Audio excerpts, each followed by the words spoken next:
Listo, David me avisa. Listo. Bueno, buenas noches. Muchas gracias por estar acá. Mi nombre es Isaac López. Yo soy el coordinador de este espacio de la Biblioteca Mark Twain. Y para el Centro Cultural Costarricense Norteamericano es un gusto tener hoy a la escritora Maricruz Prada con la presentación de su libro El encantador de serpientes. De la conversación que se gestó un poco previo, ¿verdad?, a iniciar el evento, sé que muchos de ustedes ya lo leyeron, que más bien las preguntas van orientadas hacia qué viene más o algunos detalles que notaron en el libro. Y bueno, por dicha tenemos este espacio en el que Maricruz nos va a contar mucho sobre su proceso de escritura, también sobre su proceso de investigación y qué viene después también, ¿verdad?, a nivel pues, de su carrera como escritora. Esa sería mi introducción nada más. Me gustaría darle entonces el espacio a Maricruz para que ella nos pueda hablar de este libro. Entonces, adelante. Tal vez la recibimos con aplauso para formalizar. Bueno, muchas gracias Isaac y muchas gracias a Lili, muchas gracias al Centro Cultural porque ahora están haciendo este proyecto de darle espacio al escritor costarricense y realmente lo necesitamos porque es bien difícil. Basta entrar a cualquier librería para que se den cuenta la competencia que tenemos todos los escritores. No está pasando aquí, Isaac, la pantallita. La competencia que tenemos todos los escritores y los escritores costarricenses, todavía aún más. A mí en Librería Internacional, esto no lo había pensado decirlo, pero en Librería Internacional me han dado espacio para ir a vender el libro. Yo voy y con el libro y trato de venderlo y en el momento en que yo digo soy escritora costarricense, la gente inmediatamente da media vuelta y se va. Entonces, estos espacios que está haciendo el Centro Cultural se los agradecemos demasiado, yo en lo personal se lo agradezco mucho. Bueno, y a ustedes por tomarse el tiempo de venir hasta acá, a estas horas, un jueves, para oír mi presentación. ¿De qué les voy a hablar? Bueno, les voy a hablar de mi carrera de escritora, cómo empecé, por qué terminé en esto, cómo nace El encantador de serpientes, el libro, de dónde lo saco, por qué empiezo a escribir de él, mi proceso de creación, o sea, cómo es que yo escribo. Les voy a hablar de la historia real detrás de la novela. Luego ya específicamente voy a hablar del libro, del encantador de serpientes, del personaje también principal, que es del que gira todo, que es Roberto Pérez. Voy a hablar de los temas y los subtemas principales de la novela, que yo pienso que son importantes en El encantador de serpientes. La estructura, el proceso de publicación, que le decía a él que nadie conoce, lo que es publicar un libro, y también lo que yo veo como el rol que quiero yo como escritora. ¿Cómo fue que empecé yo como escritora? Bueno, yo en realidad estudié administración, publicidad, management, hice un programa ejecutivo de negocios, o sea, todo mi inicio de mi vida profesional fue en el mundo del comercio. Y ahí me quedé hasta que tuve hijos. En el momento en que tuve mi primera hija, yo dije, no, me voy a retirar de esto y voy a dedicarme a ser mamá. Cuando nació mi último hijo, tenía como 5 años, yo dije, no, quiero hacer algo profesional, pero no podía dedicarme a nada del comercio y los negocios porque eso es demasiado demandante. Uno se tiene que meter 100%. Entonces, en la carrera de administración, años antes, nos obligaron a llevar un curso de redacción y estilo, que deberían de tenerlo todas las universidades, porque cómo cuesta encontrar que la gente escriba bien. Desde una carta de negocios y usted encuentra un montón de cosas que ni entiende el sentido de lo que le quieren decir. Me pareció genial ese curso. Y en ese curso la profesora me dijo, ay, usted escribe bien, piense en escribir en algún momento. Entonces me acordé de eso y yo dije, me parece sensacional, voy a buscar y meterme en cursos para empezar a escribir como hobby. No encontré nada. Aquí los escritores en Costa Rica son o intelectuales, académicos, profesores, políticos, esos son los escritores. Y yo no tenía contacto con nadie que fuera así. Entonces, averigué en las universidades, no había escritura en ninguna de las universidades.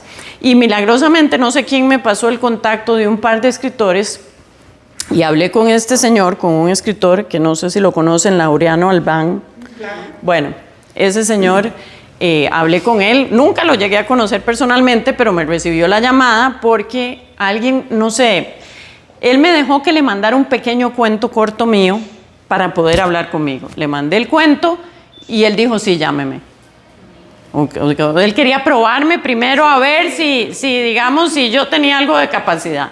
Entonces el señor, nunca voy a volver a esa llamada porque lo que me dijo este señor, lo primero que me dijo, usted es una ignorante, porque no me acuerdo de cuál escritor, no sé si eran los cuentos de Cortázar, me preguntó, ¿usted ya se leyó los cuentos de Cortázar? Le dije que no y me dijo, usted es una ignorante, no puede escribir si está así.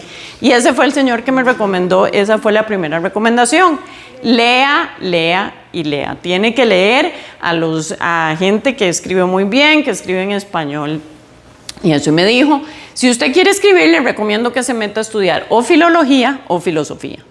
Y yo no podía hacer ninguna de las dos, porque estaban mis hijos y de ahí igual una carrera sí es demasiado demandante. Entonces seguí buscando y me encontré con unos cursos en España, de unas universidades españolas. El sistema me gustó mucho porque el sistema era basado en cuentos cortos. Entonces, cada 15 días le daban uno un tema, por decir algo. Una silla roja en medio del desierto, haga un cuento de eso. Y uno tenía como una semana para desarrollarlo, lo entregaba y tanto el profesor como los compañeros se lo criticaban a uno. ¿Y qué fue lo bueno de eso? Que mis compañeros, bueno, primero que el profesor era español, que tienen, ¿verdad? Ella es la cuna de toda la lectura, digamos, en español muy buena. Son profesores españoles y los compañeros eran de diferentes partes. Yo tenía compañeros de México, de Argentina, de España, de Centroamérica. Y entonces la crítica es muy internacional. O sea, la crítica de los cuentos era para que todo el mundo pudiera comprenderlo. No es bajo la óptica solamente de la idiosincrasia costarricense, sino que era una óptica internacional. Y yo siento que eso moldeó mi escritura a que mi escritura la puede leer cualquier persona, ya sea un costarricense o la puede leer en cualquier lugar y pueden entender lo que yo quiero decir. La otra cosa que me gustó es que los profesores eran muy directos y en cierta forma crueles. No quiero decir crueles en el mal sentido de la palabra, sino que si algo no estaba bien, van de una vez, no andan con rodeos, no es que pobrecita y eso. Como buenos españoles van directamente y le dicen a uno, esto está pésimo, esto no se entiende, no aquí. Entonces eso era muy bueno. La otra cosa era la filosofía que tienen ellos en cuanto a escribir. Una de las más importantes es mostrar y no decir. Con esto les voy a dar un ejemplo. Si yo voy a decir María estaba enojada, ellos dicen no diga María estaba enojada. Diga María frunció el ceño, se puso de brazos cruzados, se le puso la cara roja y eso es María estaba enojada. ¿Por qué? Porque de esa forma el escritor tiene mucho control sobre a dónde está llevando al lector. Y además, la palabra enojada tiene connotaciones diferentes para todo el mundo. Para mí enojado puede ser alguien que pega 4 gritos o puede ser una persona que se queda callada o alguien que revienta un vaso. Cada uno tenemos nuestra percepción de ciertas cosas. Entonces ellos insistían muchísimo en eso. No les gustaba la adjetivación excesiva y eso es muy bueno. Y luego el otro punto muy importante es que cada elemento tiene que estar justificado. Si yo voy a meter un personaje, una conversación, una escena, tiene que tener sentido para todo el libro.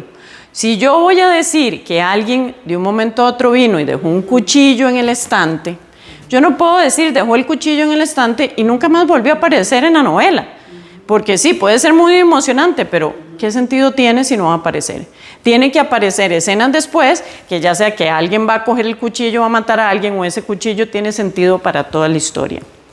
Entonces eso era extremadamente importante en lo que ellos enseñaban. Entonces, ¿cómo nace El encantador de serpientes? Bueno, primero que todo, en esto de relato corto, en esa universidad, una de las cosas que aprendí es la creatividad así, porque cada 15 días yo tenía que inventar un cuento corto Y vieran qué difícil que es, así sobre la nada, crear historias. Entonces eso desarrolló mucho mi creatividad. La otra cosa que me di cuenta es que yo no soy de cuento corto. Definitivamente no soy de cuento corto. Yo necesito desarrollar un poco más los personajes, las ideas. Entonces empecé a pensar en hacer una novela.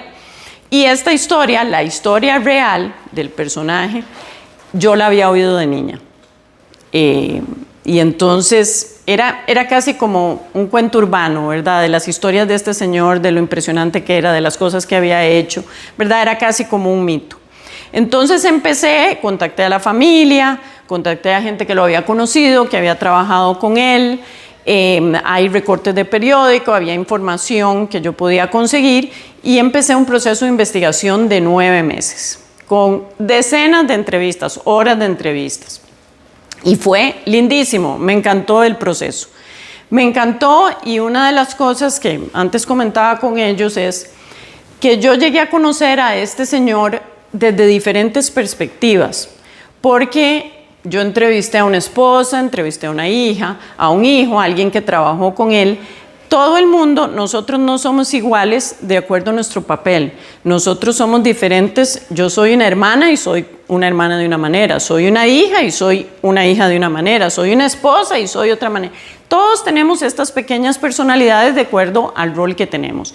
Entonces yo conocí a este señor, digamos de unos 360. Lo pude ver desde las diferentes visiones de todo el mundo.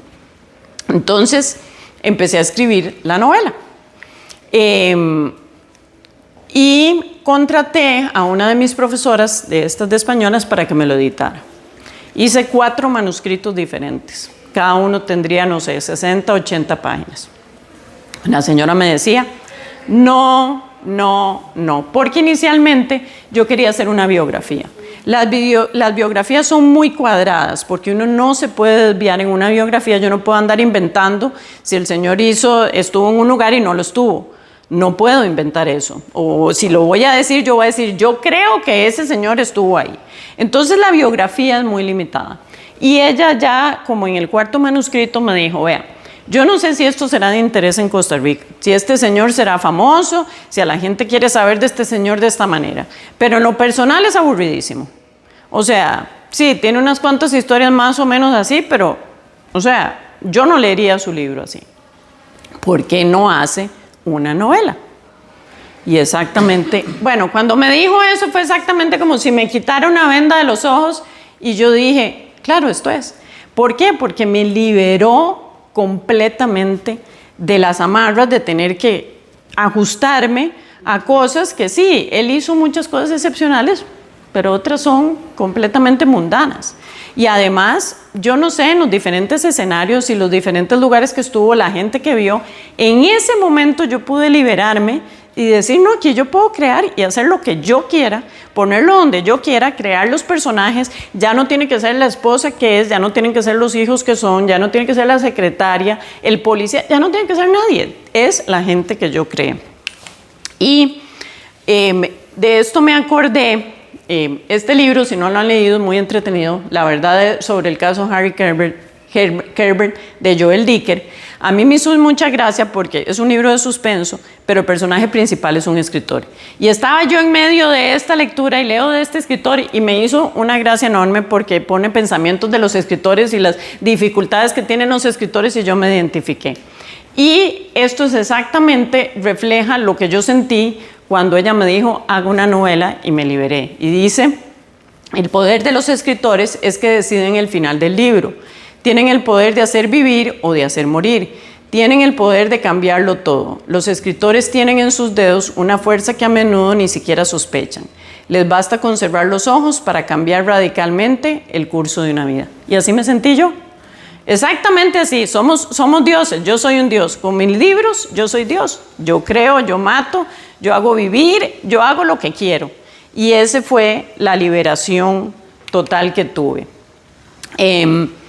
Entonces, ¿cómo fue, digamos, el proceso de creación de este libro? Y es en general el proceso que tuve también con la segunda novela. Es que después de todas esta investigación, yo ya tenía una línea de acontecimientos que yo tenía que seguir. Yo sabía que había ciertos puntos importantes que yo tenía que recalcar en toda esta historia y tenía una línea. Yo sabía que tenía que ir a la A, a la D, a la F y a la Z, por decir algo. Pero, no, tranquila. Ya viendo esta, digamos, esta línea temporal, lo que hay en medio, digamos, entre la A y la D, yo no lo sé.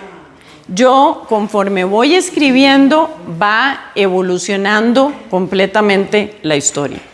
Entonces, hay muchos escritores que hacen de manera diferente. Crean una estructura, ¿verdad?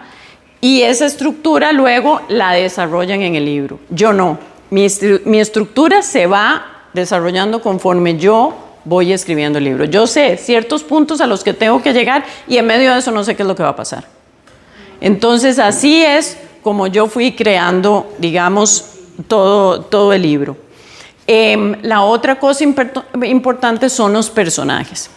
Aquí el eje central para mí era Roberto Pérez, el personaje principal, y alrededor de eso fueron evolucionando los personajes.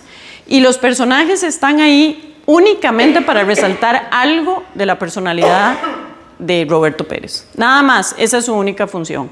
Entonces, si yo iba del punto A al D y necesitaba una escena para demostrar que él es mujeriego, entonces inventaba un amante. Y de un momento a otro salía esta amante y tenía que desarrollar esta amante para que la gente entendiera esa parte de la personalidad de él. Y muy importante que cada uno fuera especial, diferente y tuviera una voz específica. La otra cosa importante es que yo escribo un libro que a mí me gustaría leer.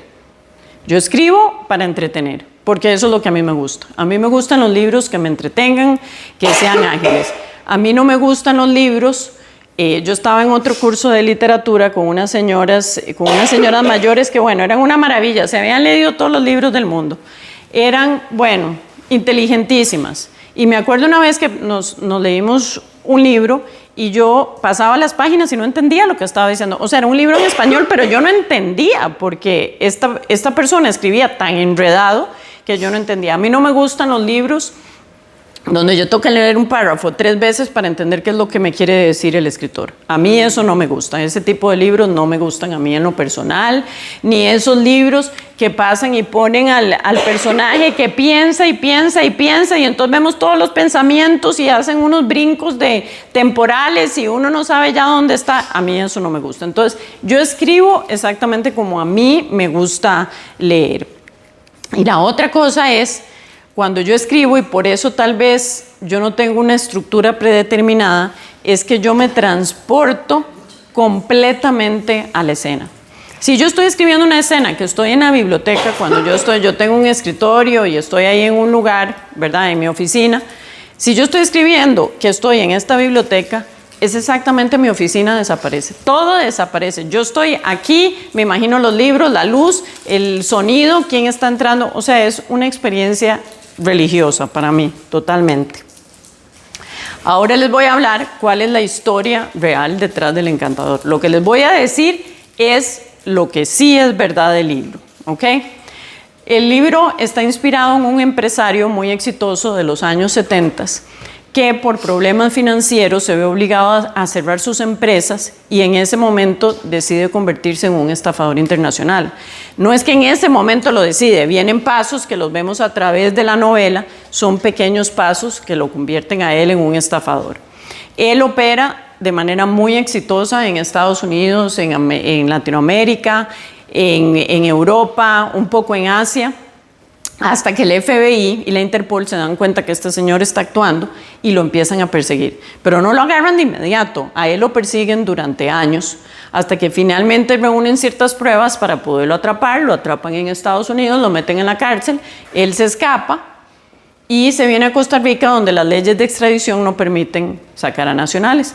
Él se queda aquí, sigue en su misma vida de estafador, y como a los 70 años se mete otra vez en problemas, pero esta vez no puede hacer nada y lo meten en la cárcel aquí. Esa es la historia en la que yo me baso. A partir de ahí, todo lo demás es el relleno que ustedes ven de la novela. Yo tomo esta historia real base y entonces creo este personaje que es Roberto Pérez, y como les digo, Roberto Pérez es el eje principal. Yo me concentré específicamente en él, porque él es el que jala toda la historia.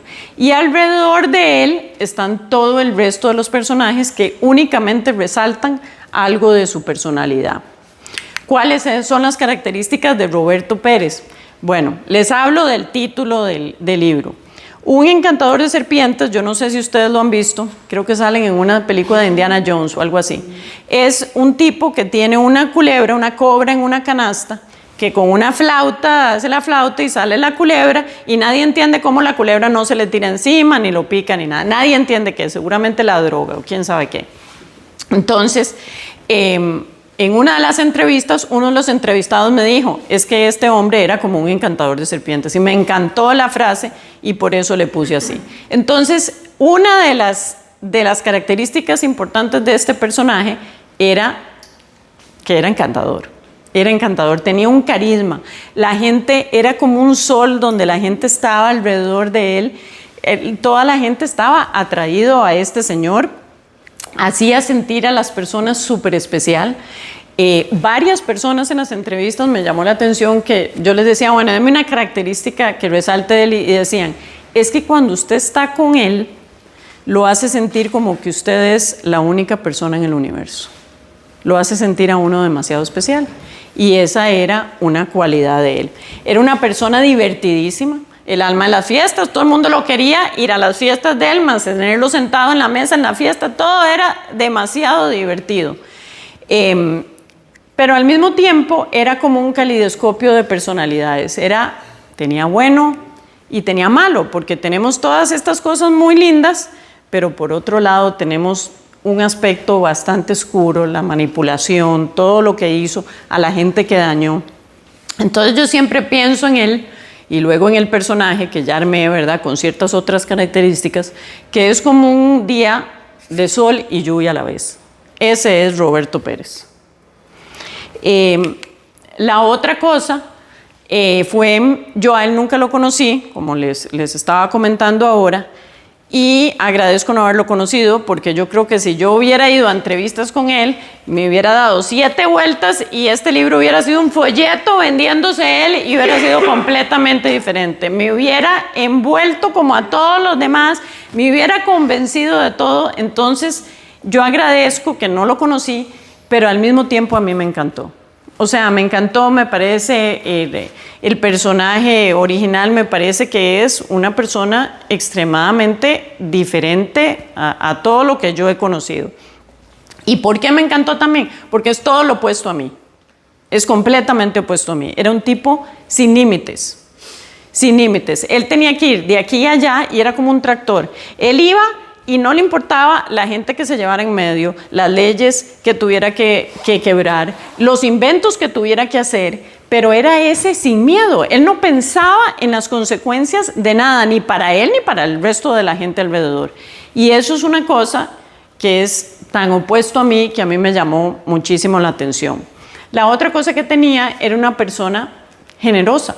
Era generosa con la gente alrededor. Si alguien tenía un problema, él no dudaba en ayudarlo, económicamente o de cualquier otra forma, pero al mismo tiempo era un manipulador nato. Él utilizaba a la gente para cumplir sus metas, para el beneficio personal de él, sin importar lo que estas personas pasaran. Y muchas veces hasta hizo a estas personas romper sus valores. Y eso es demasiado malo. También fue un empresario y un visionario, se le ocurrían ideas de negocios así, o sea, era demasiado artista. Tuvo, digamos, era una persona diferente como esposo, como hijo, como empresario, ¿verdad? Tuvo muchas facetas, pero desgraciadamente que esa faceta de empresario que lo pudo haber llevado muy lejos y que él perdió el norte, quedó completamente opacada por su etapa de estafador, que fue la que terminó por dominarlo para siempre. Y la otra característica que a mí me llamó la atención es que este tipo de gente, que es un sociópata, ¿verdad? Este hombre era un sociópata, y Roberto Pérez es un sociópata, viven en un mundo inventado. Ellos se creen el mundo que se crean ellos, y no solo eso, que a mí me impresiona que alguien se crea una mentira tan grande, pero a la gente alrededor se la hacen creer. Entonces él podía decir, esta botella es amarilla, y uno decía, pero no, es que la botella es transparente. No, no, esta botella es amarilla. Y la persona a la par decía, sí, tenés razón, la verdad es que sí lo veo amarillo. Era un mundo completamente inventado. Y por ejemplo, si ustedes ven, el tipo utilizaba cheques sinfónicos, ¿verdad? Entonces él, ¿cómo veía los cheques sinfónicos? Los veía como un pagaré. Él decía, pero ¿cómo? Si aquí la gente, ¿por qué viene furiosa a pedirme? Yo les di esto y eventualmente yo les voy a pagar. Yo no soy un estafador, yo eventualmente les voy a pagar, que simplemente que se tranquilicen, porque se ponen bravos, y yo siempre tuve esa intención. Eso es un mundo inventado. ¿Cuáles son los temas principales del Encantador de Serpientes? Sí, el tema central es un estafador, ¿verdad? O sea, eso, si a mí me ponen a resumir el libro, voy a decir la historia de un estafador. Pero para mí, el tema central de la novela es la ambición. Es el manejo de la ambición. Cómo vemos al personaje, el manejo que él hace en la ambición, y no solo él, sino a todos los personajes alrededor, los personajes secundarios, cómo acaban, tiene que ver con el manejo de la ambición, y muy pegado a esto está la ética personal y empresarial, que no solo tenía Roberto Pérez, sino el resto de la gente alrededor, y esos pequeños, grandes pasos que hizo él para pasarse de lo lícito a lo ilícito. No fue del día a la mañana, sino que él dice, bueno, voy a falsificar esta firmita, si a nadie le importa, luego voy a hacer este documento en falso, luego después voy a tirar cheques sinfónicos. Es una línea que se va moviendo, y yo creo que eso es un tema extremadamente importante que lo veamos, porque eso nos hace cuestionarnos también a nosotros cuántas líneas no corremos también nosotros o no las corremos, porque todo el mundo está ante encrucijadas siempre de si se corre o no esa línea, y está en nosotros decidir si permitimos o no cruzar esa línea. Entonces, para mí, el tema de la ambición y de la ética es un porcentaje grande de la novela. Un hombre sin escrúpulos, diríamos. Sin escrúpulos, exactamente, sí. Otros subtemas que también vemos en la novela es la corrupción, ¿verdad? Que la vemos sobre todo en el capítulo de Consuelo, en la segunda parte. Vemos la sociedad costarricense, cómo reacciona ante él, ante las cosas que hace él, y cómo reacciona contra él, contra la familia, en la misma sociedad. A mí me pareció eso muy interesante, así como también el rol de la mujer. El libro está lleno, cargado de muchas mujeres a las cuales él afecta, y vemos mucho el cambio del rol de la mujer, en especial en el matrimonio, ¿verdad? Vemos cómo antes la mujer, ¿verdad?, tenía un rol que tenía que aceptar y quedarse en ese sitio, ¿verdad?, y aceptar lo que el esposo hiciera no importaba. O sea, el esposo le decía, sí, yo te quiero, vos sos la esposa y yo te quiero, pero por detrás está haciendo otras cosas. Y la mujer tenía que, digamos, soportar eso. Igual lo vemos en la empresa. En la empresa, sobre todo en el capítulo de Consuelo, lo vemos muy claramente cómo muchas de las empleadas eran tomadas casi como damas de compañía. Se asumía porque ellas se trabajaban ahí, entonces ya tenían que venir y sonreírle a todos los que trabajaban ahí. Eso me parece que es un tema muy importante. También la familia, en cómo las acciones, digamos, del personaje afectan a la familia, y no solo a su esposa y sus hijos, sino a los hermanos, a los papás, ¿verdad?, a toda la familia alrededor. El otro subtema importante es el manejo del fracaso. Es una cosa que él no aceptaba, digamos. Roberto Pérez lo vemos que no maneja bien el fracaso, y mucha gente también alrededor de él no manejaba el fracaso, y por eso mismo se van en el mismo tren que él, se montan en el tren de él. Y el subtema pequeño que vemos es también las adicciones. Entonces ahora voy a hablar un poco de la estructura de la novela. Yo lo que quería a través de la estructura es exactamente que el lector conociera a Roberto como más o menos yo lo conocí, desde diferentes perspectivas, ¿verdad? Para que tuvieran los diferentes ángulos. Entonces tenemos el prólogo, donde es uno de los hijos de Roberto, que habla en el entierro de él, y ahí tenemos una pincelada donde nos introduce un poco al personaje y también nos introduce a ciertos personajes que vemos en la iglesia, ¿verdad? Que vamos a ver a través de la novela. La primera parte, que es Mike Smith, que es el agente del FBI, este personaje lo creé para que pudiéramos ver toda la forma en que él operaba a nivel internacional, que es, digamos, una parte extremadamente exitosa de él, y la perspectiva de la ley. ¿Cómo es no ser un estafador, sino el que está persiguiendo al estafador? ¿Qué son las sensaciones y las impresiones que tiene? Vemos todo el modus operandi, además del encarcelamiento de él y el escape, y vemos eso en ese capítulo. Luego tenemos la segunda parte, que es Consuelo Mora. Consuelo Mora es mi personaje favorito, a mí me encantó.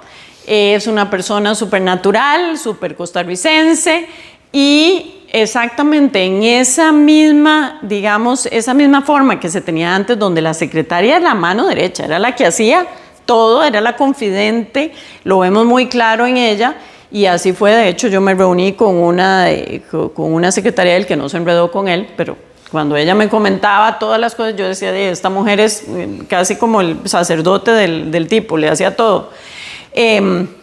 Entonces me encantó poner esa perspectiva, además que vamos viendo la evolución del personaje de lo lícito a lo ilícito, vamos viendo esos pequeños pasos, además cómo fue llevando a todo el mundo y convenciendo a todo el mundo en eso que él iba haciendo, ¿verdad? Y cómo otros no los logró convencer también. Y también a través de los ojos de Consuelo Mora vemos un poco la afectación a la familia, vemos un poco las consecuencias que está teniendo. La tercera parte es Manuel Pérez, que es el hijo.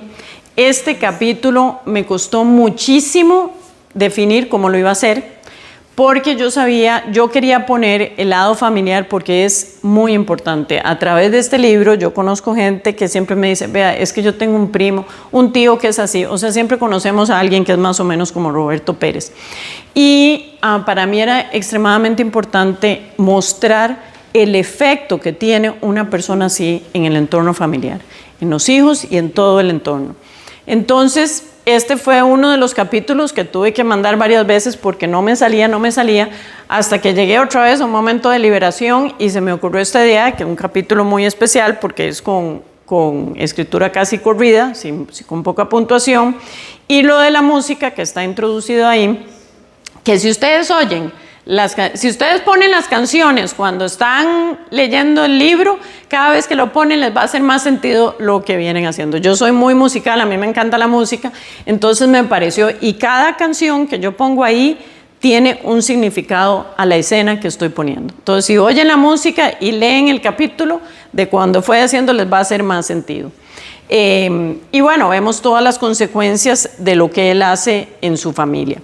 Y por último, para mí era muy, muy importante poner la visión de Roberto Pérez, porque él tiene su versión de los hechos. Entonces, a través de esta carta, que es una carta extremadamente larga, no es una carta normal y corriente, pero en esta carta, de alguna forma, Roberto Pérez trata de justificarse, de dar razones, y es una justificación casi que más para él que para el resto, que para su hijo.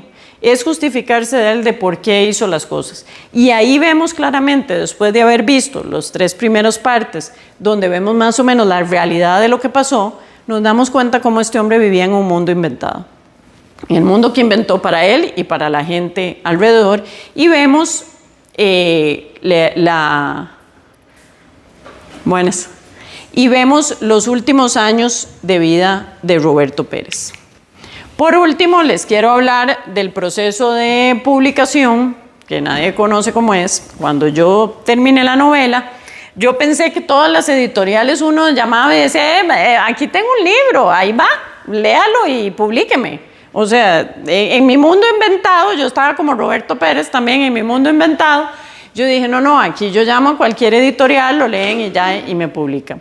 Bueno, pues la cosa no es así. La cosa es muy difícil, no reciben manuscritos, hay que tener contactos, o yo no sé ni cómo. Las agencias editoriales, que son las otras, las que representan a escritores, también no reciben manuscritos. O sea, ahora yo en el proceso ahora de esta segunda novela he encontrado 2 o 3 sitios donde me han recibido el manuscrito y vamos a ver, porque además toman meses. O sea, en una me recibí un correo que decía, si dentro de 6 meses no recibe noticias, es que no. Ni siquiera contestan, ni siquiera le dicen, su libro está mal, no contestan, simplemente adiós. Entonces, en este mundo inventado yo dije, bueno, no, ya aquí nadie, no puedo mandárselo a nadie. Entonces yo dije, no, voy a autopublicar. Entonces me conseguí esta editorial que me publicó, ellos publican a ciertos autores costarricenses. Yo ya no sé si ya lo hacen porque el señor está bastante retirado, pero bueno, en ese momento sí lo hacían. Pero yo le dije, no, porque mi idea era, yo dije, en el momento que yo publique, así van a venir todas las editoriales a buscarme, a decirme, por favor, venga, no se váyase con nosotros. Por supuesto, eso no pasó. Entonces yo le dije a él, no, a mí no me interesa, pero quiero que uno de los lectores suyos, ellos tienen lectores que evalúan las novelas a ver si ellos publican, me lean la novela. Bueno, se lo dio el señor, muy buena gente, se lo dio a este lector que él tenía. Un minuto. Se le dio a este señor y nunca se me va a olvidar porque yo estaba en la oficina del señor que me imprimió los libros y pone en altavoz al lector. Bueno, pues, o sea, odió mi novela. La odió, me dio 2 comentarios positivos y el resto todo era casi, por poco, y me dice al final, préndale fuego y olvídese que escribió esa novela. Bueno, yo salí de ahí devastada, pasé semanas devastada, le escribí, la editora, yo tuve 2 editoras, una original, la que les digo que me dijo que hiciera novela, y otra que se la mandé luego, que era una profesora muy detallista, o sea, decir, le falta una coma, le falta una tilde, así, muy buena. Lo primero que hice, después de que me pasó el shock, les escribí a ellas y les dije, vean, estos son los comentarios, ¿usted piensa que es así? No pensamos que es así. Entonces cogí, después ya cuando me tranquilicé, y cogí las observaciones de él, y sí le hice ciertos cambios a la novela, que me parece que quedaron muy positivos. O sea, el tipo fue muy radical, pero había ciertas cosas que me parece que tenían sentido.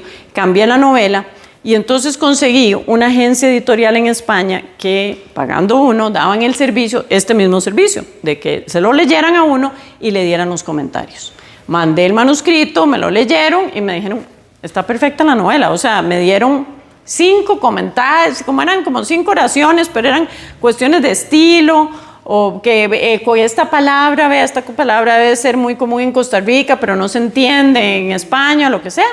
Y entonces ya con ese aval, yo dije, voy a publicar. Entonces publiqué, se lo mandé a Librería Internacional, que no me acuerdo quién me consiguió el contacto, en Internacional les gustó la novela, y me dijeron, sí, está bien, la vamos a publicar. En el momento que la publiqué, estuvo de bestseller como, no sé, 2 o 3 semanas en ese momento, y sigue vendiendo, la novela sigue vendiendo. Librería Internacional pues es el lugar donde hay que vender libros aquí en Costa Rica, es la librería más grande, y por dicha ANSE, que me dieron también espacios para que yo fuera, vendiera la novela, etcétera, y por dicha la novela sigue vendiendo, entonces Librería Internacional me sigue comprando.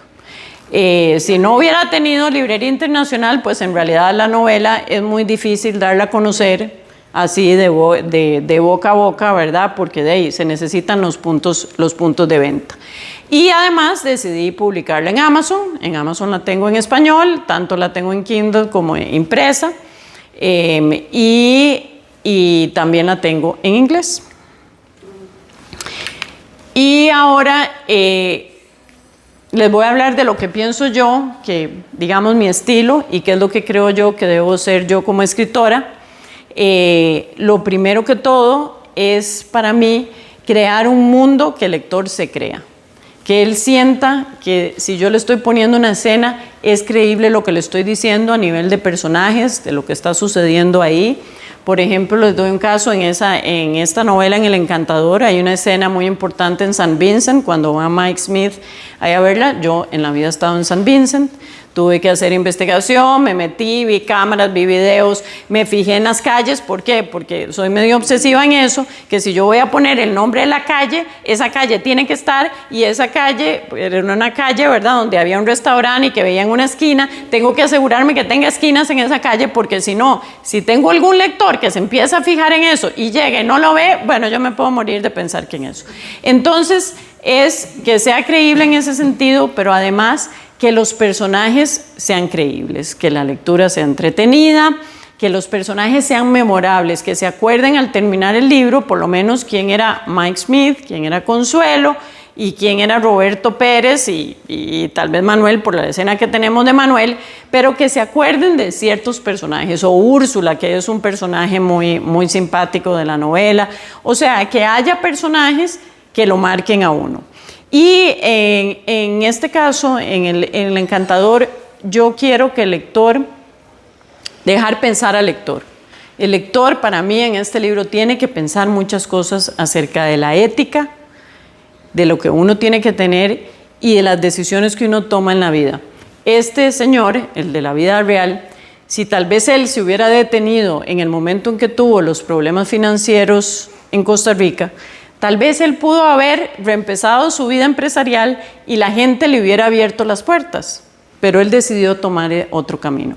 Entonces, a mí me gusta, yo quisiera que la gente que leyó El Encantador se haga esas preguntas y quede pensando, ¿qué hubiera hecho yo?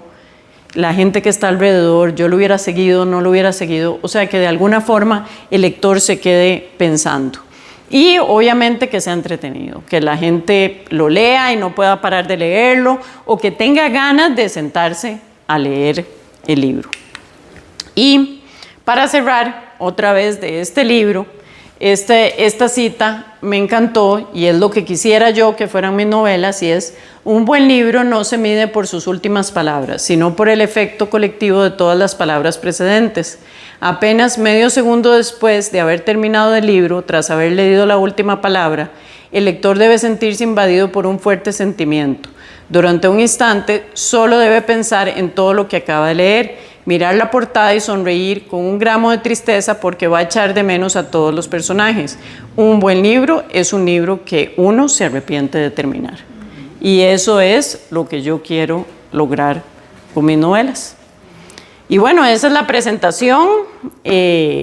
No sé si tienen alguna pregunta o algo que quieran saber del proceso de escritura o de la novela en sí. ¿Sí? Después de esos 9 meses de investigación, y después de que esta profesora de España le dijo, no, mire, un biolibro no es el camino, el camino es una novela. Sí. Y cuando usted fue escribiendo,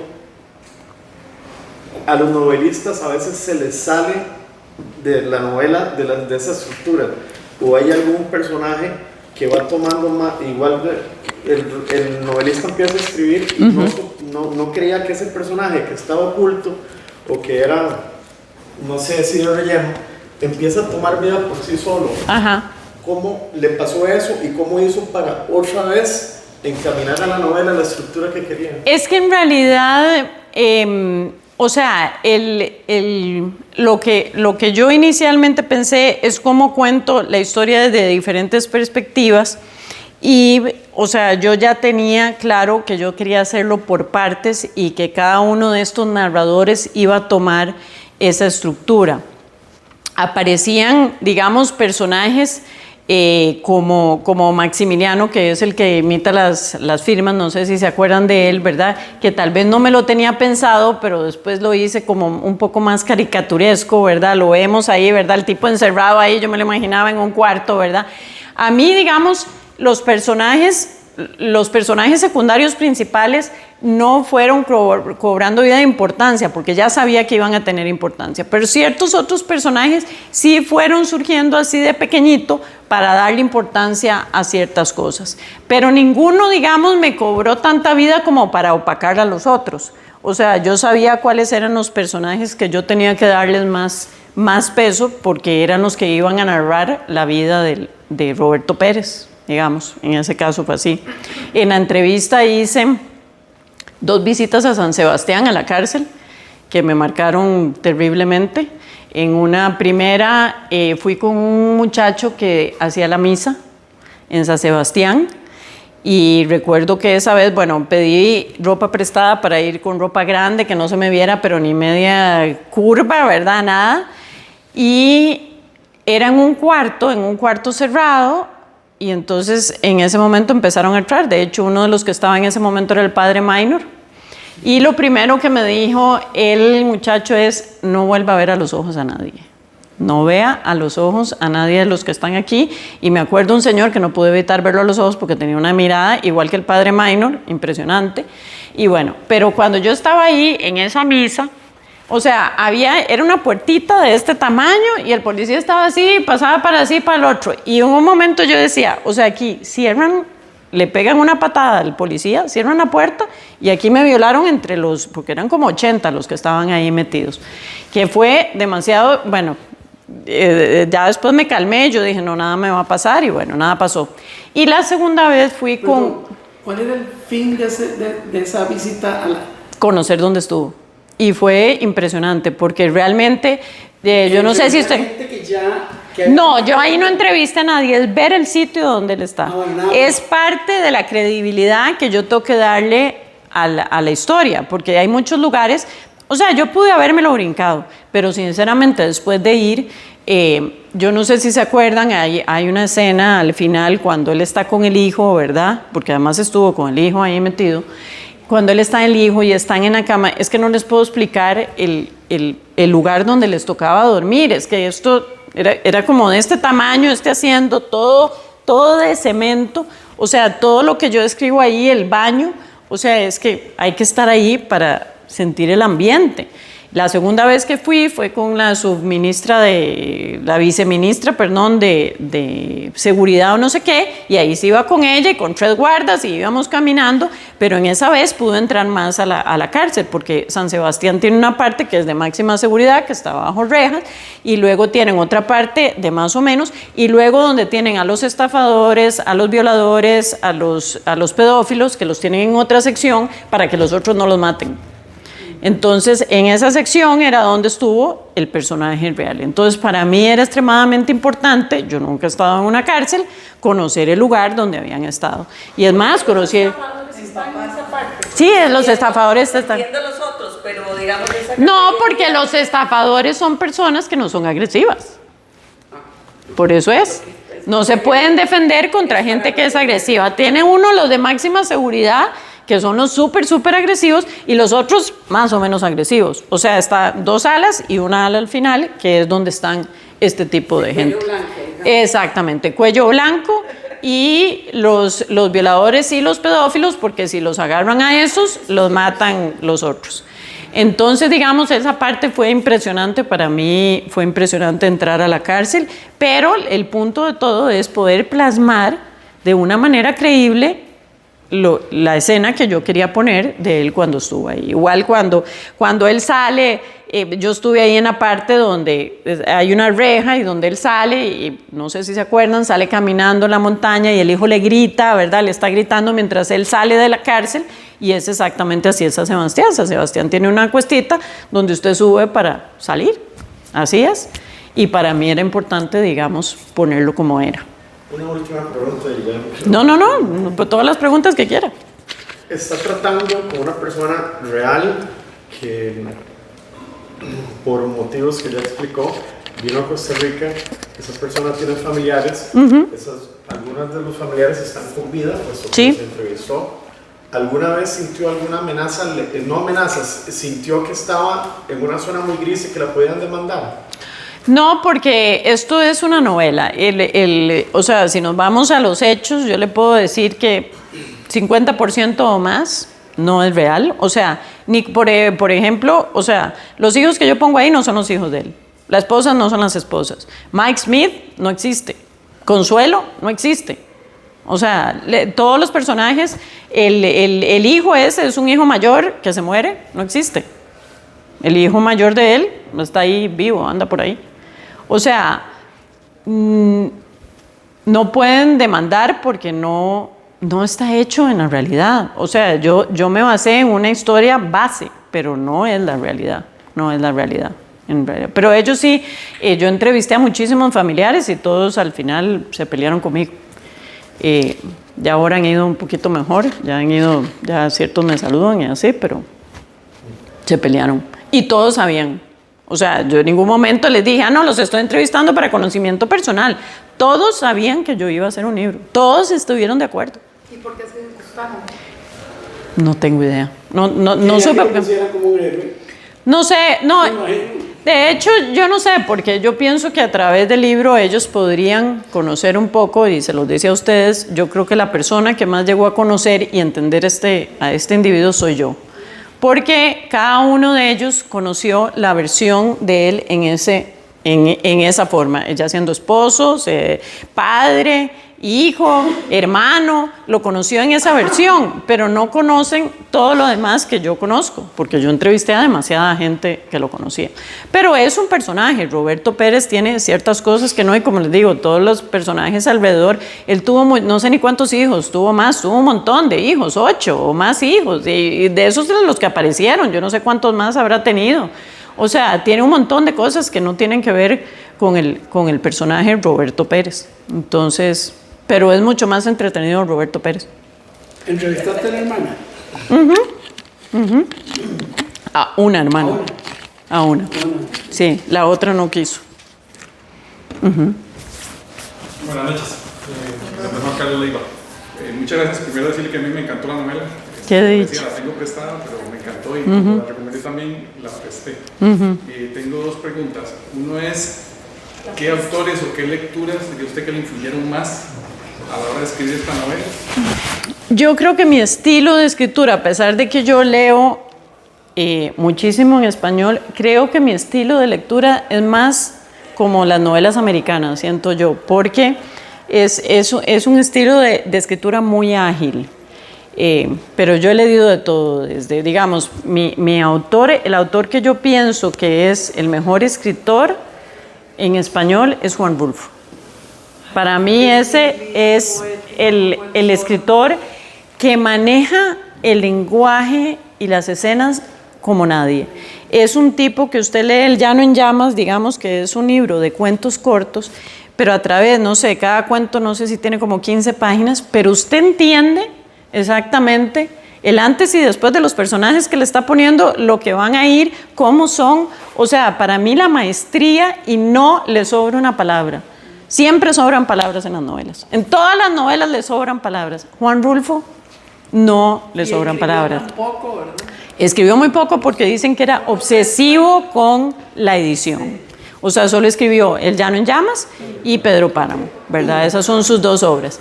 El otro escritor que a mí me parece increíble es Vargas Llosa. Y Vargas Llosa, ¿por qué me gusta mucho? Porque Vargas Llosa, primero que todo, es polifacético. Él no es un mismo estilo, digamos. García Márquez, que no lo estoy criticando, pero verdad, García Márquez tuvo como un estilo y se mantuvo en ese mismo tipo de novela. Todas sus novelas, aparte de pocas excepciones, son muy parecidas. Pero Vargas Llosa tiene novelas de diferentes estilos. Y otra cosa que tiene Vargas Llosa es el manejo de los diálogos, que les digo yo que es muy difícil. Vargas Llosa hace 2 diálogos al mismo tiempo y usted entiende dónde están las 2 conversaciones. Pues yo todavía no entiendo cómo él lo hace, pero es excepcional. Entonces, digamos, Vargas Llosa me encanta.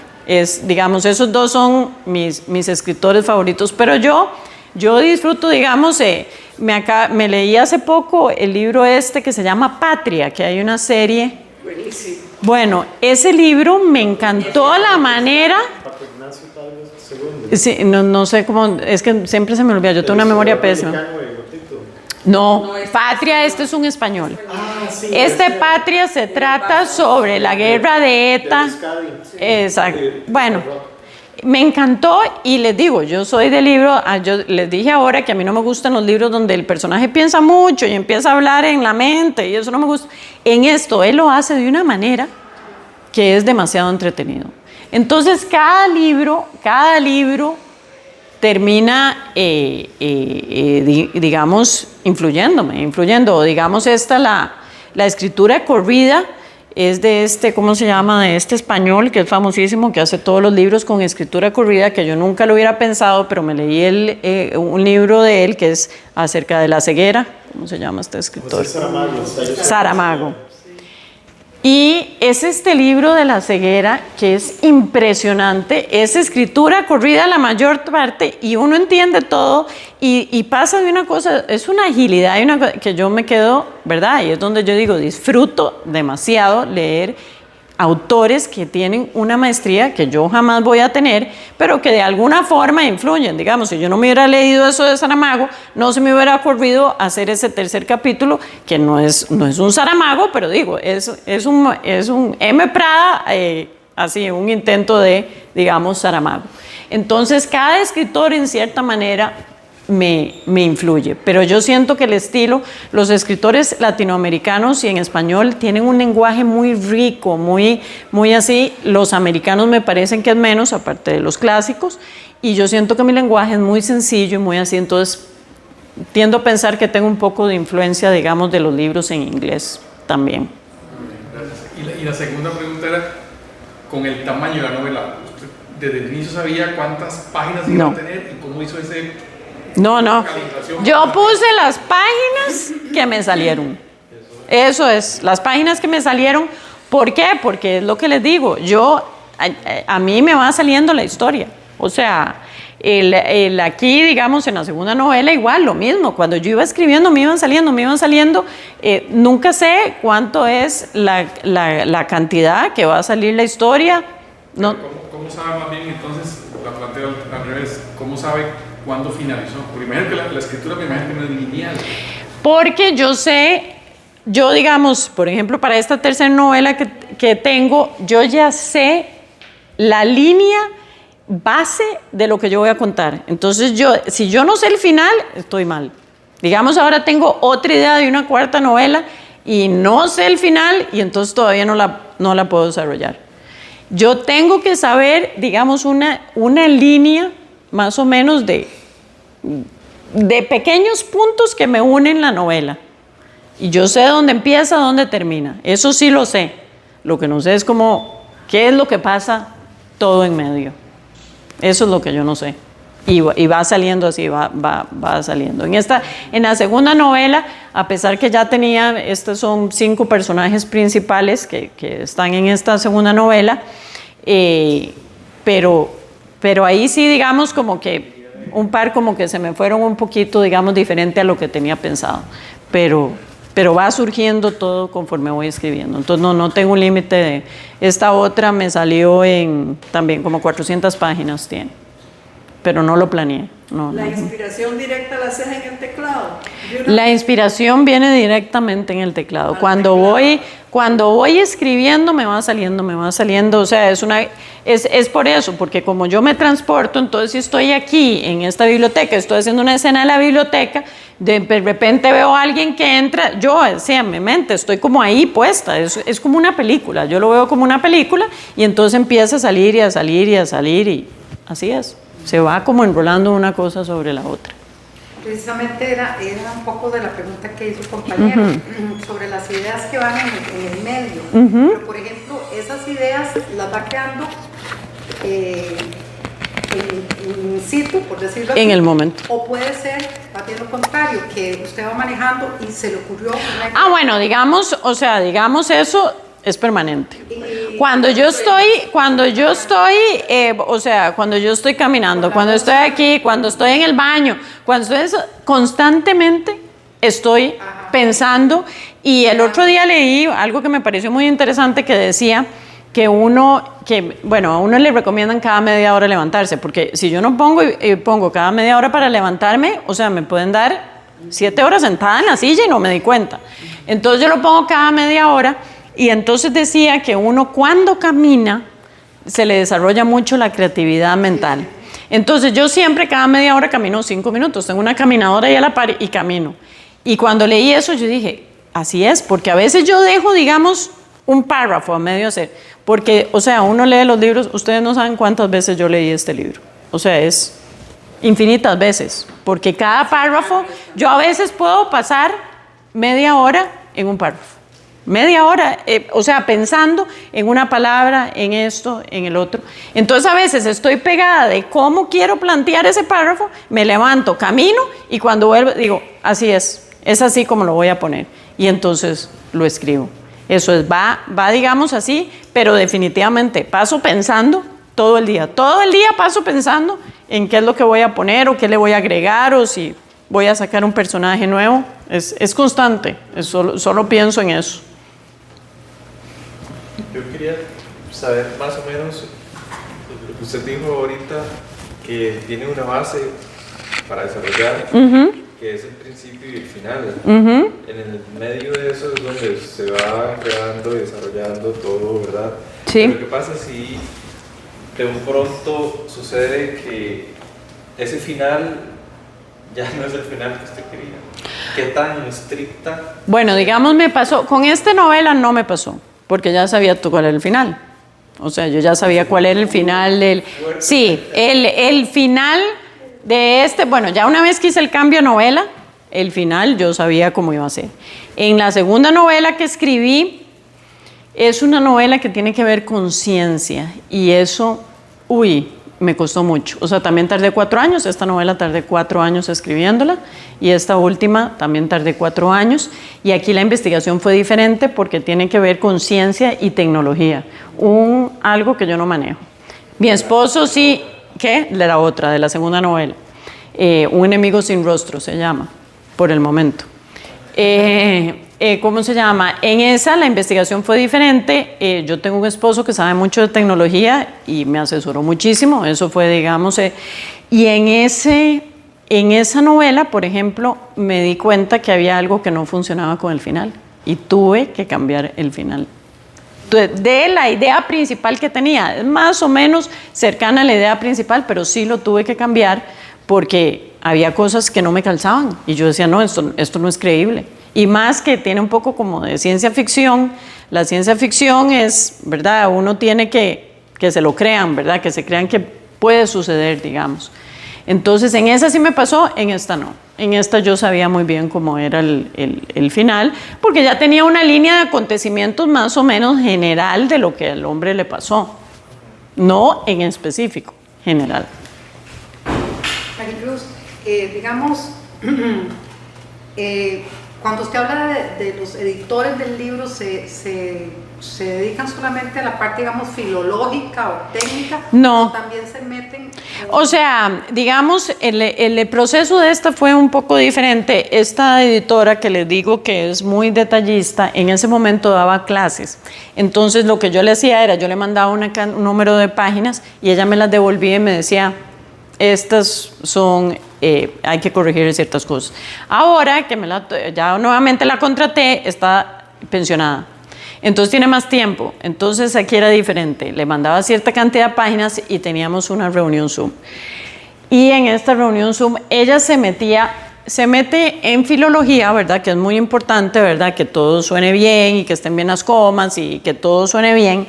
Pero en este caso también me destruyó un poco la estructura que yo tenía y tuve que hacer varios cambios importantes que es muy difícil. Vieran qué difícil es, porque un libro es un hijo que uno le ha metido. Yo le metí 4 años y llega esta mujer y me lo pone patas para arriba y me dice, esto no suena bien, aquí, allá.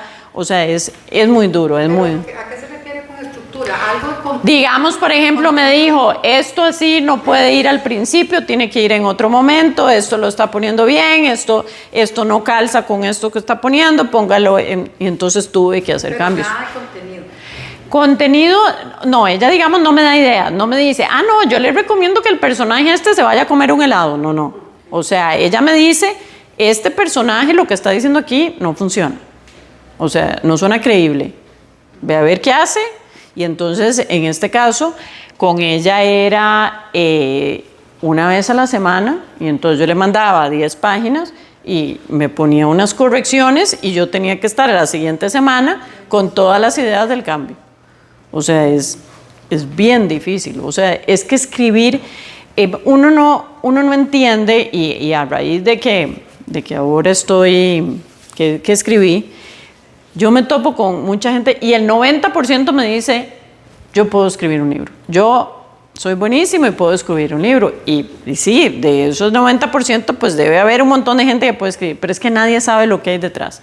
No es solo el manejo del lenguaje, es desarrollo de personajes, es hacer creíble la historia, es mantener un hilo conductor, es hacerlo entretenido. Es que son demasiados detalles. Lo que nos decía la profesora de literatura, eso que dicen, cualquiera tiene un hijo, cualquiera siembra un árbol, pero el tema de que escribir un libro, eso no es cierto.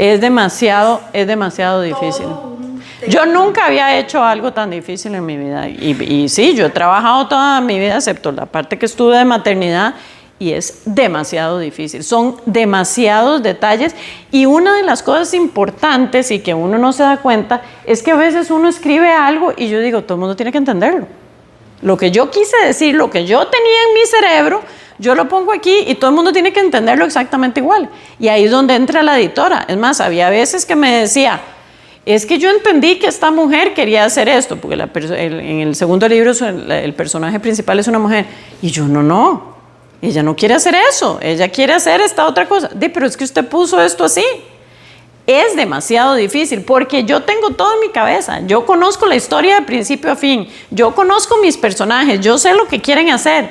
Pero que alguien entienda lo que yo tengo en mi cabeza es muy difícil. Entonces, son muchos detalles lo que van detrás de un libro porque es una historia y el lector, de ahí, usted el lector, usted se sumerge. Usted está viendo mucho los detalles. No es algo como, ¿verdad? Si yo veo aquí, veo ese mueble y como que le paso y ya, pero no, la lectura es algo que la gente está completamente concentrada en hacer.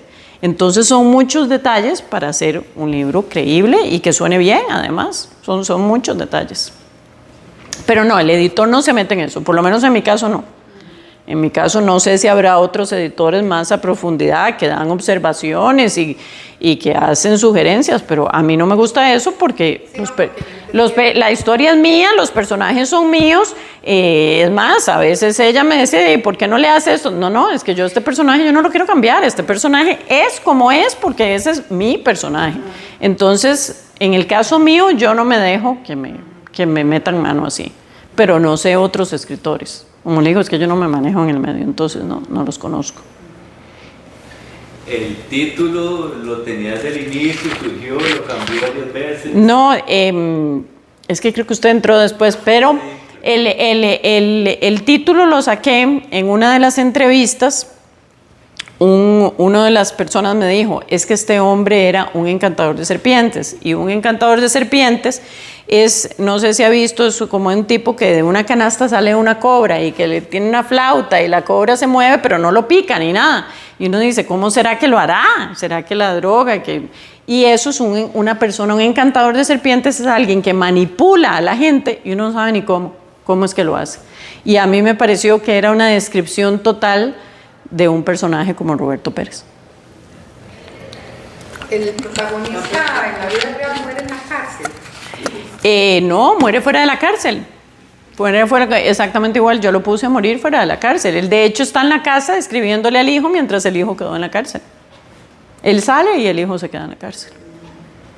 Pero el hijo sale después también, igual como yo lo pongo. Eso es real. Eso es real. Sí. Un comentario, quisiera saber, dentro de las cosas que yo leí en ese momento cuando leí el libro, me encantó, viene digamos, menciona que el círculo, que no ha habido como mucho éxito en esta novela a nivel nacional, porque es muy cerrado el círculo de escritores o qué sé yo. No, pero yo he tenido mucho éxito a nivel nacional. Ajá. Como escritora costarricense, creo que soy muy exitosa, muy exitosa. O sea, yo he vendido... O sea, que lo que decía era como que ha sido muy duro. No, lo que digo, en el círculo de escritores, yo no creo que a mí me acepten en el círculo per se de los escritores nacionales, porque es gente muy intelectual y yo no soy una persona... O sea, yo leo mucho y todo, pero yo no soy una persona intelectual.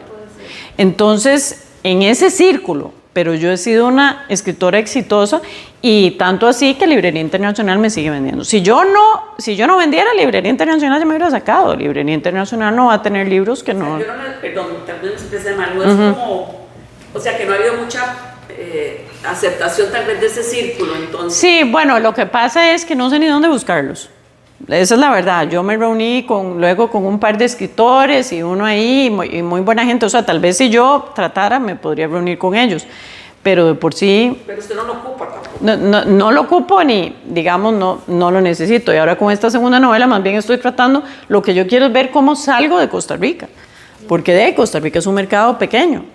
Lo importante es poder salir, pero eso solo lo logro con una editorial internacional.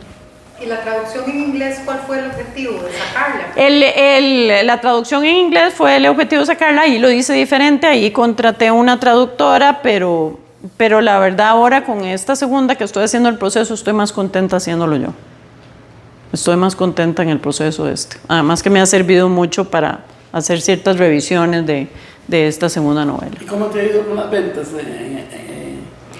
con el libro en inglés? No, el libro en inglés, nada, lo estuve vendiendo con Brit, pero en Brit es complicadísimo, porque cambian de gente y es muy difícil contactarlos y ahí es donde he vendido, pero en el libro en inglés no. Igual, es que se necesita promoción, igual usted lo pone en Amazon y no es ponerlo en Amazon no significa nada. En Amazon, lo tienen que buscar a uno, no hay otra forma. Es un mercado extremadamente competitivo. ¿Cuándo está la segunda? No, es que estoy esperando a ver si alguna editorial, si esta vez sí me hace, si dentro de unos meses veo que no hay posibilidad, pues entonces la publico yo. Pero ya está terminado. Está terminada completamente. Todo, hasta con portada, tengo todo listo. Sí, dijo que era de ciencia y tecnología. Ajá. ¿Y cómo ve el papel de la inteligencia artificial en el desarrollo? O sea, yo no uso inteligencia artificial para escribir, me niego a usarlo, lo estoy usando para hacer la traducción porque es traducir, pero no la estoy usando para que me diga cómo escribir. Yo me niego a utilizar eso, yo sé que hay toda una polémica porque tanto los actores, los escritores, de hecho no sé si se acuerdan que en Estados Unidos hubo una huelga hace unos años enorme de los escritores y una de las cosas que exigieron es que se podía utilizar inteligencia artificial siempre y cuando estuviera un escritor a la par. O sea, que había que tener un escritor a la par que también contrataran. Transparencia. Sí, de hecho ahora en Amazon me llamó la atención que hice unos arreglos, unas correcciones al encantador de ciertas cosas que digamos que tenía que modificar y esta vez ponían, usted está ayudado por inteligencia artificial, hay que ahora anotarlo, hay que declararlo. Ahora hay que declararlo si uno lo hace. Porque claro, no es lo mismo igual las portadas y todo. Hablaba con un sobrino que está en Estados Unidos que me mandó unas portadas, él escribe también y yo, ¿qué son estas portadas tan lindas? Y me dice, sí, pero no las voy a usar porque resulta que ahora entre los escritores, si ven que la portada es más o menos así, hecha por inteligencia artificial, ya lo vuelven a ver a uno para abajo. Entonces lo voy a hacer con un diseñador, me dijo él. Yo mis portadas las he hecho con un diseñador. Esta portada la hice con un diseñador y la nueva también, que lo tengo ahí listo. Todo lo tengo listo. Pero yo crear con inteligencia artificial no me niego. Yo eso no lo voy a hacer y estoy súper en contra. Porque es que le limita a uno la creatividad. Yo estoy pensando todo el tiempo en las palabras, en las oraciones, en todo. De ninguna forma. No, yo no la he usado de ninguna forma más que para traducir. Traducir, y yo sé inglés, digamos, sé inglés, no para traducir una novela yo solita, pero sí lo sé lo suficiente como para entender la traducción, digamos. Para eso sí lo he usado, pero no me crea, no le digo, ahora quiero que me inventen inglés esto, no. O sea, yo nada más traducción. Y yo le modifico ciertas palabras o así para darle sentido. ¿Llegaste a conocer al hermano? No, yo no, o sea, yo es que en realidad yo estaba muy pequeñita cuando pude haberlos conocido, yo no los conocí. No los conocí, yo no conocía a nadie. Y eso es una ventaja porque no estuve influenciada de absolutamente nada del personaje. ¿Se ha acercado usted a algún escritor costarricense a comentarle sobre la obra? No, sobre mi obra no he hablado con ningún escritor costarricense. Con Dorelia Barahona me parece que hablé una vez, pero fue hace 1000 años. No he hablado. No sé cómo verán mi obra, porque como le digo, las obras aquí costarricenses, a ver, no todas, ahora hay muchos, ¿verdad? Yo he visto ahí algunos que han hecho fantasía y todo, escritores como más jóvenes, no conozco mucho tampoco, pero la tradicional costarricense es una novela, es de academia, ¿verdad? Son muy intelectuales como, no sé, Carlos Cortés o, no sé, gente que escribe, ¿verdad? Que tiene mucha trayectoria o así. No sé cómo verán mi libro. Mejor ni pregunto, porque es capaz que lo ven para abajo y no quiero saberlo. Es más importante la opinión de la gente.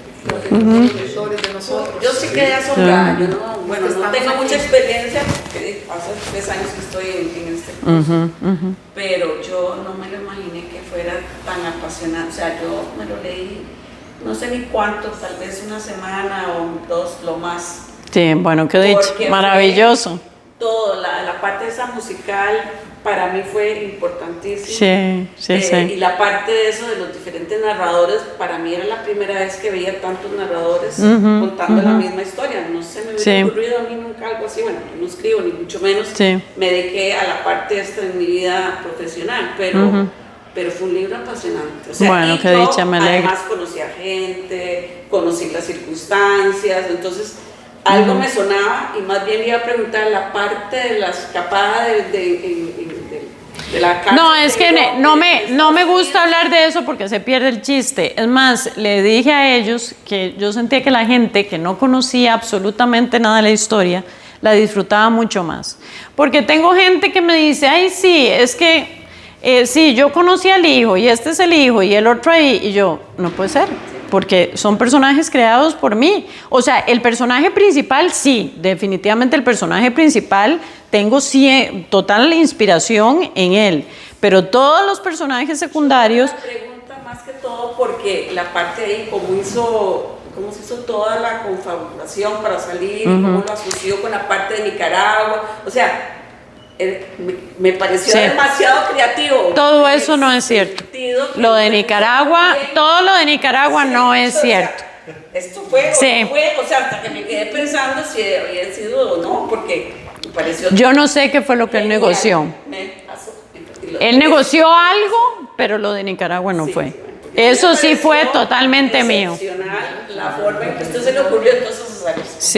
Sí. Es que tenía que ser algo que fuera de peso para que fuera, pero yo no tengo idea qué fue lo que él negoció. Él sí negoció un cambio digamos, de lo de la condena esa de estatus. Eso sí lo negoció, pero yo no tengo idea de qué fue. Pero lo que se escapó sí es cierto. No, eso sí es cierto, sí. Se escapó. ¿Cómo se escapó? No, porque todo eso es inventiva mía de cómo lograr que él se escapara. Pero sí, hay que leérselo como novela, porque ahí soy yo. Pero el personaje principal sí, porque es importante también yo aferrarme a cómo es una persona así. Una persona así, y ese fue un ejemplo, este señor fue un ejemplo cómo es una persona así. Para mí era importante retratarla como es una persona así. Pero no, es muchísimo, mucho ficción. Entonces yo le recomiendo a la gente, no se lo lea pensando que si conozco esto, conozco lo otro, es que no va a ser. Y la gente a mí llega y me dice, yo me quedo callada, yo no digo nada porque todo el mundo cree que conoce mejor la historia que yo. Y en realidad no. ¿Cómo maneja usted su cerebro en el sentido, digamos, para separar esa constante de ideas en su libro diario 24/7, de ser mamá, de ser esposa? Bueno, es que lo que pasa es que ese es mi escape. Esa idea. No, ese es mi escape. O sea, es el momento donde yo estoy, digamos, en mi tiempo. Es como el trabajo, ¿verdad? El trabajo es salud. Para mí, lo que yo hago pero yo nunca había tenido una experiencia así. O sea, yo he trabajado y feliz trabajo y me encantaba la parte de comercio en la que estaba, me encantaba mi trabajo hasta que escribí. En el momento en que empecé a escribir, yo dije, o sea, a mí escribir me encanta. El proceso de publicación, horrible.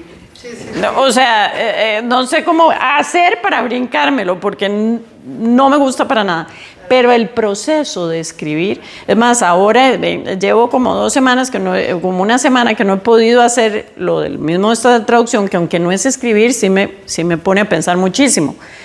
Y, o sea, yo me siento como que como ahogada, como que tengo que hacer ya algo porque ya es parte. No, para mí es un escape total, es como una meditación. Hay gente que medita y dice, eso soy yo. O sea, yo en el momento en que escribo estoy en otro lado. O sea, casi que tengo que llegar y la gente me tiene que hacer así como para decir, vuelva aquí, vuelva al planeta Tierra, porque es entonces, ese montón de ideas que surgen no es como un bombardeo para... Sí, bueno, a veces me pasa, o sea, yo trato de no escribir en la noche porque si no me quedo pensando y pensando y pensando y cuando tengo un problema que no puedo resolver, una escena o algo así, es un problema, pero bueno. ¿Te ha pasado que te despertás en la noche pensando en algo y el día siguiente tal vez no lo recuerdas, entonces ya después en la noche tenías un papelito y apuntabas las cosas?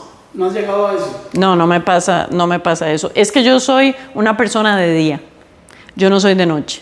De hecho, yo a las 6 de la tarde paro de escribir. Porque yo soy una persona de día. Entonces, de día estoy fresquísima, me salen todas las ideas y todo, pero a las 6 de la tarde ya me puedo quedar pensando en ciertas ideas, pero ya el proceso de creación lo dejo hasta el día siguiente. ¿Sí? ¿A qué hora arranca típicamente? Arranco como a las 9 de la mañana, pero no soy constante porque tengo todavía cosas de la casa, tengo cuentas, tengo los hijos ya por dicha, por dicha no, pobrecitos, pero ya son grandes, entonces digamos que ya no me tengo que encargar mucho de ellos y a veces tengo viajes y eso, y yo, digamos, viajando rara vez puedo escribir, digamos, pero sí, en eso debería escribir más y pienso que en unos meses voy a poder escribir, digamos, más así. Pero sí me hace mucha falta. Tengo una pregunta, pero también caballero tenía Ajá. Gracias.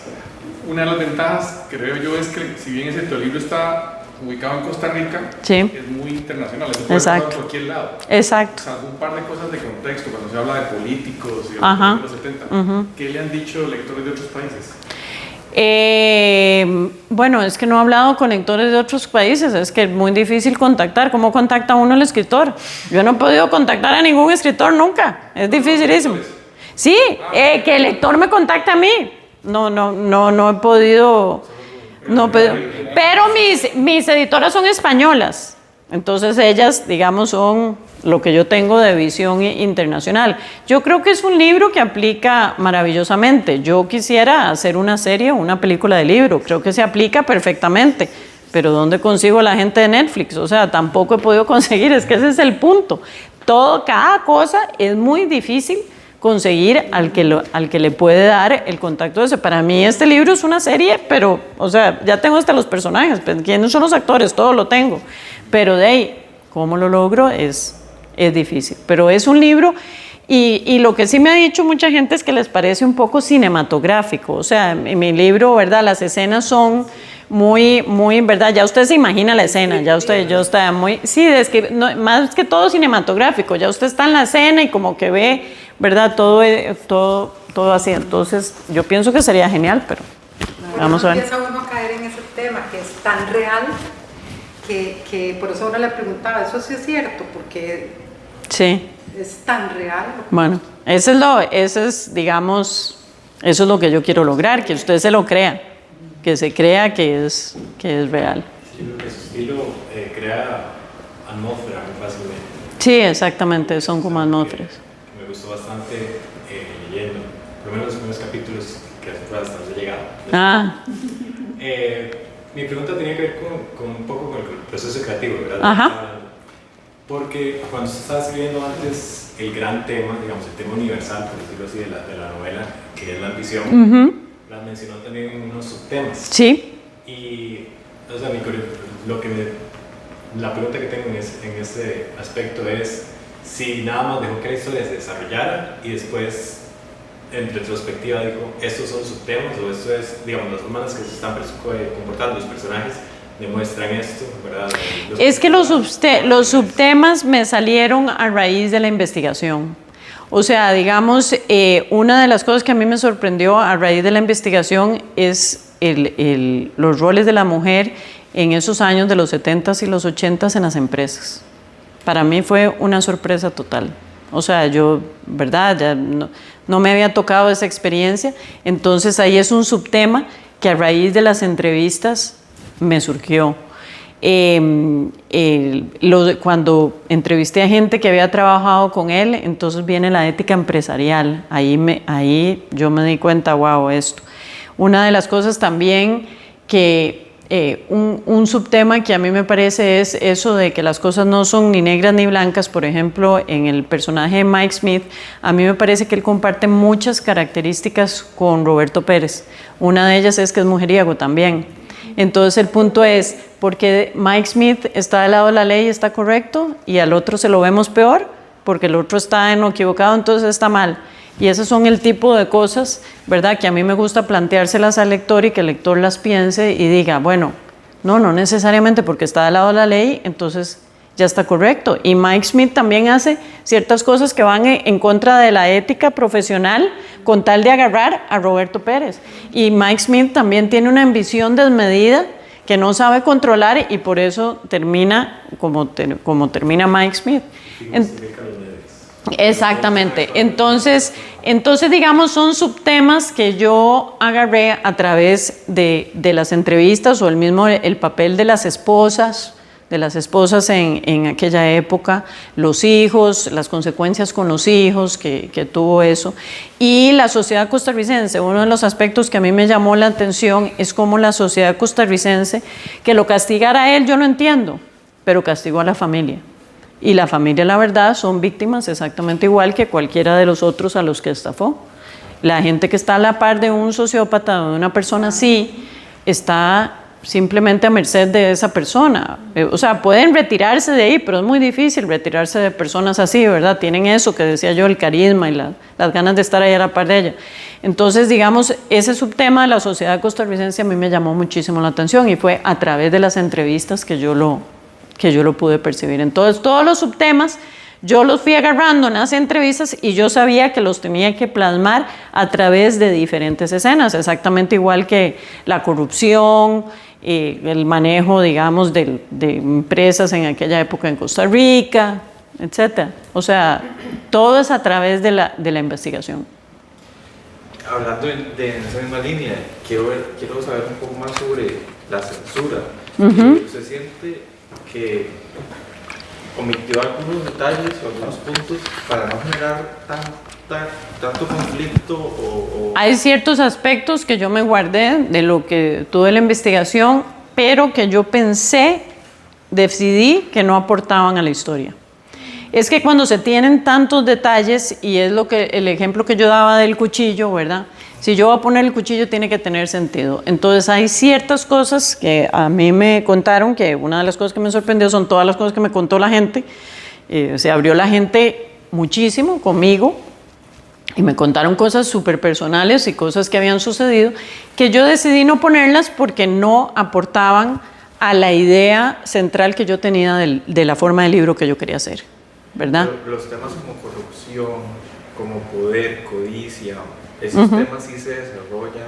Esos temas sí se desarrollan, esos temas se desarrollan en la novela. Igual, los personajes no son los que son, ni los presidentes son los que son, es una idea, y la corrupción no necesariamente tal vez era con el presidente o con el otro, pero era con el que estaba en el ministerio aquí. Pero yo tenía el fondo es ese, el fondo es que al final de cuentas la gente está montada también así, y que la corrupción existe desde hace años de años, no es algo que tenemos ahora recientemente. Entonces, a nivel de que yo me censurara porque pensara que me iba a caer alguien encima, no, me cayeron encima, pero igual de ahí nada pasa. No, eso no lo pensé. Escogí los temas de acuerdo a lo que pensé que iba a ser la novela entretenida y que iba a seguir el hilo conductor. Y cosas que tal vez pueden ser impactantes o así, que decidí omitir, es porque pensé que no aportaban a la novela. No aportaban lo que yo quería que aportara a la novela. Exactamente cómo abordó usted a los familiares, o sea, que... No, yo los conozco. yo los conozco, entonces yo los abordé y les dije que quería, que me parecía que estaba empezando a escribir, que me parecía que era una novela, era una historia que se debía contar porque era un tipo súper interesante y que si me ayudaban y todo, sí, perfecto, vamos a contarle todo. Sí.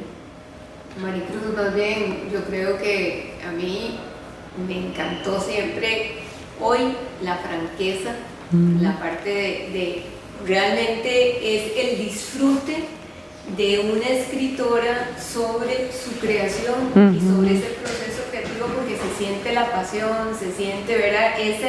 Eso de que uno dice, es el que toca el piano, ¿verdad? Es una pasión y que está plasmada. Y como lectora, realmente, más allá de la veracidad de la historia tiene su propia verdad en sí misma, y eso es lo que es realmente impactante. Sí. Yo la disfruté y disfruté más bien la transformación de todos los demás personajes que podemos ser cada uno de nosotros. Exacto, realmente, así es. Mira, es donde uno ve eso y decía, Javi, tienes que leerla, ¿verdad? Porque es la parte ahí está, y ese es el área universal. Pero como costarricense, una de las cosas que más me impactó fue cuando leemos novelas externas, ¿verdad? Que también son universales, maravillosas, pero para mí fue realmente eso de sentir la parte tica. Sí. Porque hay expresiones que como costarricense y hay formas de habla que como costarricense que estoy contando, pero es universal, pero eso también a mí me caló, ya a nivel tico, de lograr rescatar ese valor y esa parte de la creación nuestra. Sí, lo vemos mucho en Consuela Mora, por eso es que a mí ese personaje me encanta, porque ella es extremadamente tica. Y es una tica buena, ella en esencia es buena, y si vemos el final de ella a final de cuentas, ella sí se da cuenta y decide tomar su rumbo, y para mí esa es la esencia del tico. El tico es decente, a fin de cuentas el tico es decente, y yo quería plasmar en Consuelo Mora eso. Ella era una persona decente, que tal vez se desvió un poco porque este hombre la atarantó, y cómo se llama, pero ella termina haciendo su camino. Y sí, para mí la parte de Costa Rica es extremadamente interesante, y bueno, igual, ¿verdad? Él fue una persona muy exitosa, ¿verdad? Llegar a Estados Unidos, hacer las estafas que hizo, los contactos que tuvo, la vida que se dio, es increíble, ¿verdad? Todo lo que él hizo. Pero bueno. Quiero decir que es muy ingenioso, ¿verdad? Sí, ingenioso. Para ir cerrando, sabemos que estos espacios, realmente agradecerles a todos los que nos están acompañando. Sí, mil gracias. Realmente queremos poder abrir estos espacios y rescatar a nuestros autores, y más bien agradecerle a Maricruz. Estamos en marzo, que también celebramos a la mujer, que para nosotros tenía un fin lograr que fuera una mujer. Sí. Y agradecerles, y que están bienvenidos a seguir. Muchas gracias. Que vengan más. Sí. Que vengan más. Sí. Hay un montón de sillas que pueden llenarse. Sí, claro. Bueno, mil gracias a todos por venir y por todas las preguntas, y bueno, ahí les comentaré cuando, espero que salga en algún momento la segunda. La segunda novela, ¿verdad? Esperemos que logre alguna editorial que quiera publicarme. Y ahí, pero si no, bueno, si no, eventualmente la publico yo. No, más bien, muchas gracias. Gracias a todos. Gracias.